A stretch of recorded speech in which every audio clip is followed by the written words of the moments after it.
Do you know in what ways our actions are impacting the world? Humanity has had an impact on the environment in several ways.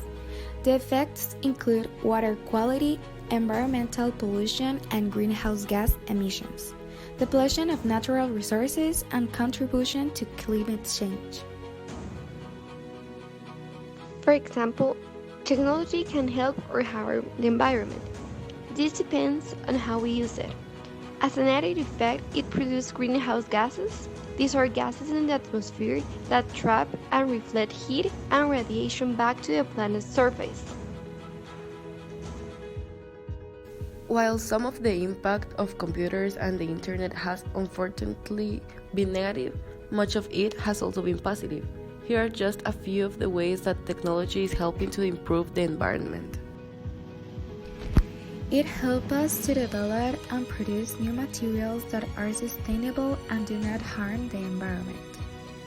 It allows us to study our environment so we can understand how it works and the impact of our actions on it. It allows us to have a worldwide virtual laboratory so experts from all fields can share their research experience and ideas to come up with better and smarter solutions. Nowadays, there are a variety of approaches to help conserve species, their habitats, and other valuable resources. But what can we do to actually help to conserve the environment and species?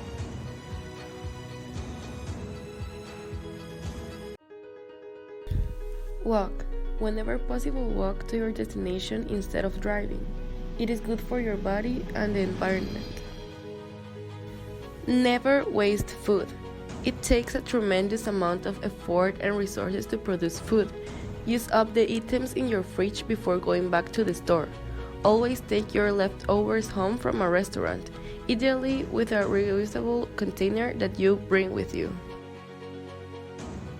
Carry a bottle of water and refill it. Store-bought bottled water creates waste and causes pollution.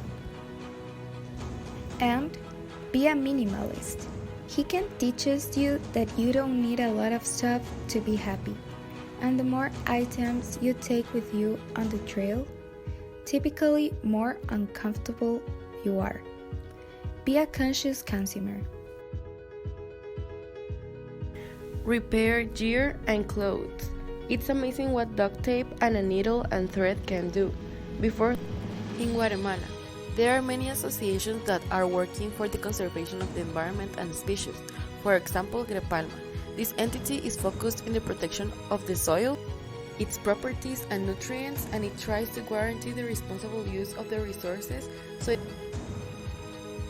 Grepalma is also working in the conservation and responsible use of water. It controls the management of the birds of waters so they can provide the source to the habitats that live in the nearest areas. SECON is an organization of the University of San Carlos de Guatemala. It studies the conservation of the environment and the biodiversity of the country. It develops studies and programs of investigation of surveillance that provides a knowledge of the natural resources of Guatemala.